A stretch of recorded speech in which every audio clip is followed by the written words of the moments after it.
Good afternoon and welcome to Africa Today. I am Jessica Magaji Joseph. First, the headlines. Federal government boosts road security with new surveillance technology. Ghana government eyes private sector partnerships to tackle ECG's financial woes. Mauritius suspends social media until after election amid wiretapping scandal. And on sport, CHAN 2025 qualifier Eguaven louds quality of home-based players. And now the news in detail. The federal government has established a state-of-the-art surveillance room to monitor the Third Mainland Bridge and surrounding areas. The Minister of Works, Dave Umahi, disclosed these on Thursday in Lagos while leading members of the National Assembly on an on-site assessment of ongoing infrastructure projects in the southwest region, including the Third Mainland Bridge. Umahi stated that the control room would be staffed by security personnel from the Army, Navy, Police, and local security forces. He added that dedicated boats and vehicles had been assigned to the facility, allowing for a swift response time of 5 minutes to any incident. The minister also revealed that similar high-tech security measures will be implemented on other major highways, including the Lagos-Calabar, Kefi-Makodi, Lagos-Ibadan, and Abuja-Kano routes. Additionally, he announced plans to install solar lighting on all major routes to improve visibility at night and boost economic activity. The Minister of Women Affairs, Iman Ibrahim, has assured Nigerian women, youth, and the vulnerable that the renewed hope agenda of President Bola Tinubu would ensure more jobs for women and youth by reviewing many of its existing economic empowerment initiatives and enacting new ones to enhance women's economic empowerment for self-reliance. According to her, experience in the past has shown that all interventions committed to economic recovery programs must factor in the gender gaps in the designing and implementation process. She stated this in Jos, the Plateau State capital, at the 24th Regular National Council on Women Affairs with the theme Renewed Hope Agenda, Promoting Women Economic Empowerment, Health, Education, and Justice for Global Competitiveness and Relevance. The well-attended event included commissioners of women affairs from the 36 states and the Federal Capital Territory developmental organizations, among others. Benue State government, in partnership with the International Organization for Migration, has commenced relocation of 171 households with over 835 population of internally displaced persons to a newly constructed camp. The new camp, constructed by International Organization for Migration, is located at Mbayungu community along Makodi-Bajimba Road, Guma local government area of the state. The program, which commenced on Thursday, is part of the fulfillment of the promise by Governor Hyansit Alaya to return the IDPs to their homes. The Executive Secretary, Benue State Emergency Management Agency, James Lopu, revealed that the camp has capacity to accommodate over 5,000 persons. He said the state government has decided to relocate 3 camps, including Baka, Nepa, and Ichwa, to the mega camp, hence the ancestral homes, and for better living conditions and security for IDPs. The National Economic Council, Nigeria's highest economic advisory body, on Thursday recommended the inclusion of the Southeast and the South-South in the construction of dams. The Council also backed an earlier federal government directive mandating the Ministry of Water Resources and Sanitation to commence a comprehensive integrity test of Nigeria's waterways and dams to mitigate flooding. Anambra State Governor Charles Soludo revealed this after the 144th meeting of the Council, chaired by Vice President Kashim Shettima at the State House, Abuja. Soludo said the Minister of Water Resources and Sanitation, Joseph Oteb, had briefed members of the Council on the government's interventions after the disastrous impact of this year's floods. When we return, news from other parts of West Africa. Please stay with us.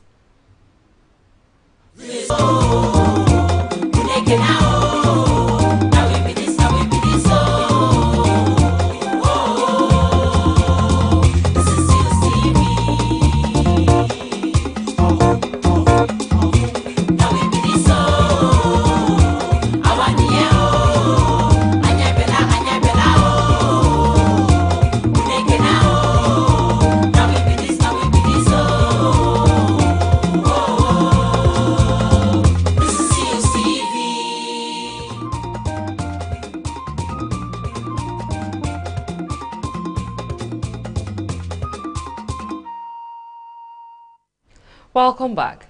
And now to other West African countries. Ghana government is intensifying its efforts to bring private sector engagement into the operations of the Electricity Company of Ghana as part of a major reform to stabilize the sector's financings and ensure long-term sustainability. Finance Minister Mohamed Amin Adam highlighted the urgency of these reforms at the recent IMF World Bank meetings, pointing out that the annual $1.2 billion deficit in the energy sector is not acceptable. As part of the financial overhaul, the government is implementing the cash waterfall mechanism to ensure ECG's revenue is fairly distributed across the energy value chain. Adams stated that restoring investors' trust is crucial, noting that people have lost confidence in their ability to manage the energy sector due to financial issues. The government is also renegotiating power purchase agreements with independent power producers to reduce its debt. Guinea authorities dissolved dozens of political parties and placed two major opposition once under observation late Monday, while the transitional government has yet to announce a date for elections.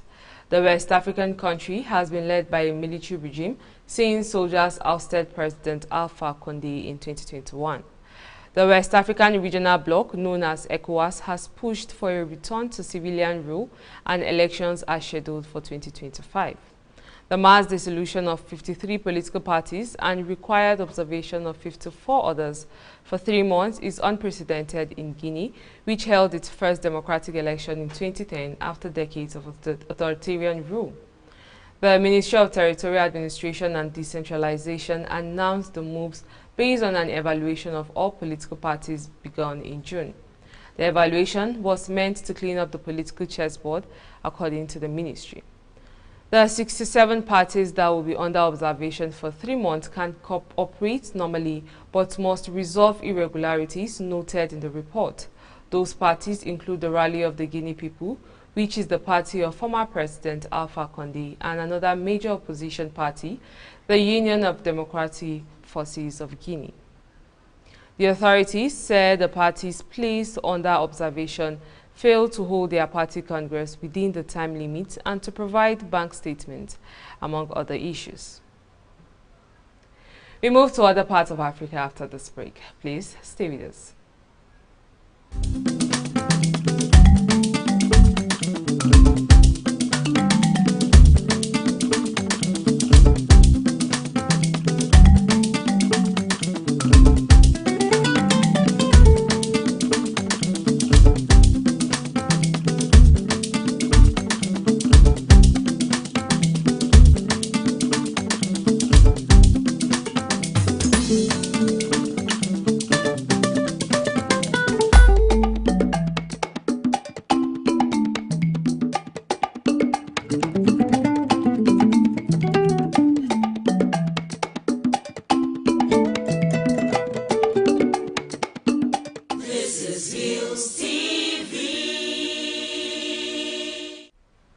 Thanks for staying with us.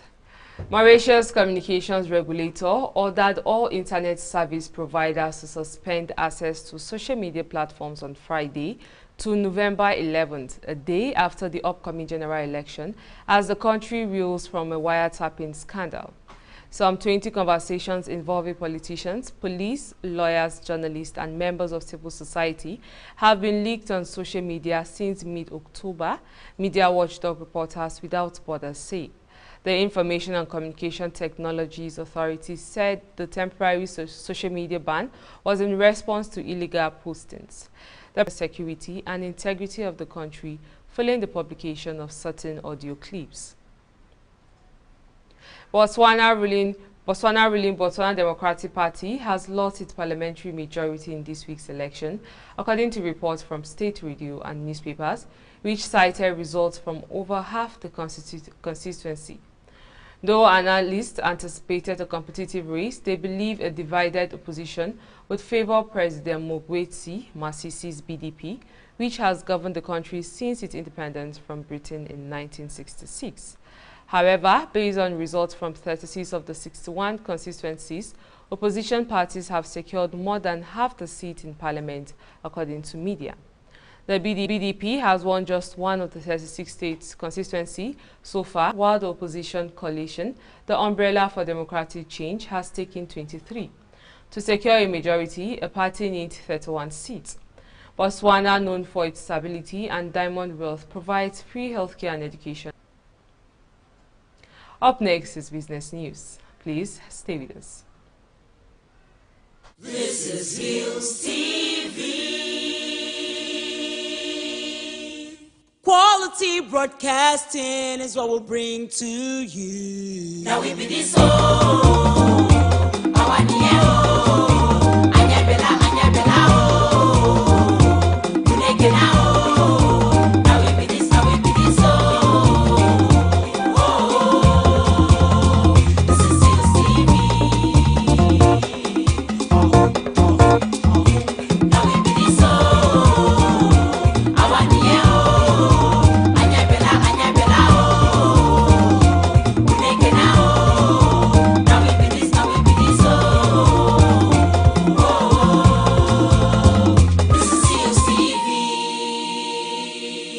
Hillstv, Polka.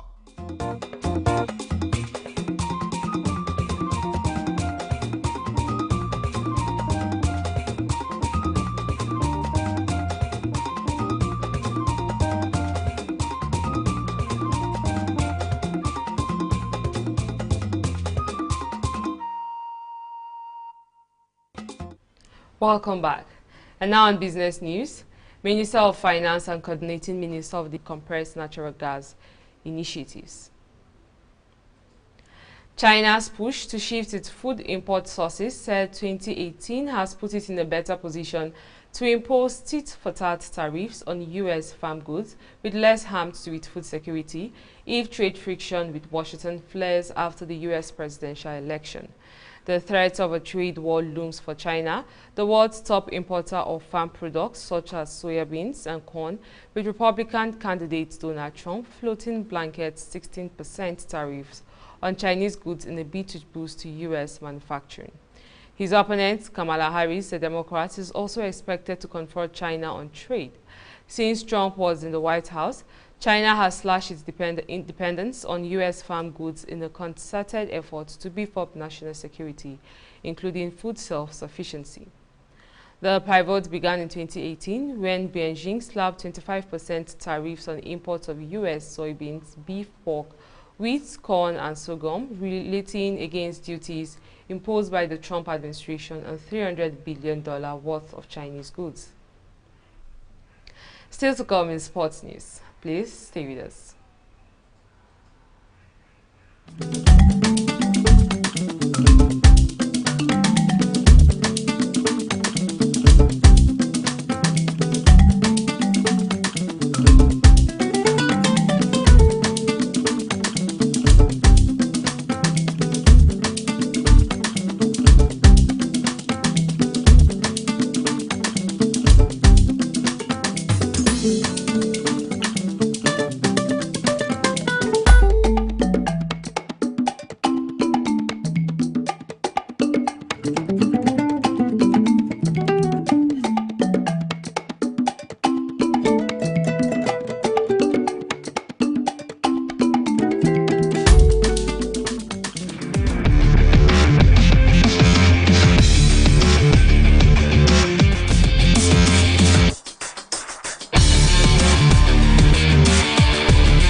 Thanks for staying with us.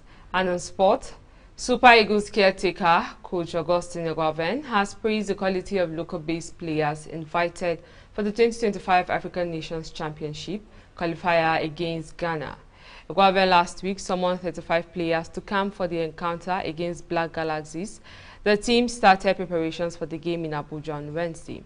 A highly impressed Egwaven praised the players for their technical ability. The final schedule for the 2024 CAF Women's Champions League has been unveiled. DR Congo's TP Mazembe will take on South Africa's University of the Western Cape in the opening fixture of the competition on Saturday, November 9th. The encounter will hold at the M. Maham El Abdi Stadium in El Jadida. Host AS FFA of Morocco will face Senegal's Eagles de la Medina later in the day at the same ground. Nigerian champions Edo Queens will slug it out to Ethiopia's CBE FC in a Group B game the following day. Title holder Mamelodi Sundowns of South Africa will be up against Egypt FC Massa in the other Group B fixture. The competition will run from November 9th to November 23rd in the cities of El Jadida and Casablanca, Morocco. Real Madrid's away match at Valencia in La Liga this weekend was postponed on Thursday by the Spanish Football Federation due to floods that have killed more than 95 people. Villarreal's home match against Rayo Vallecano was also suspended after the devastating flash floods in eastern Spain. La Liga asked the Spanish Football Federation to postpone Valencia and Villarreal's matches on Saturday, as well as 3 second division games involving teams from the affected areas. The Federation had already postponed several midweek Copa del Rey first-round matches, including Valencia's game against Pala Escuela. A moment of silence for the flood victims will be observed at matches this weekend in Spain, including league leaders Barcelona Catalan derby against Espanyol on Sunday. And that's the sports news on Africa Today. We move to the rest of the news after this break. Please stay with us. This is Hillstv. Quality broadcasting is what we'll bring to you. Now we be this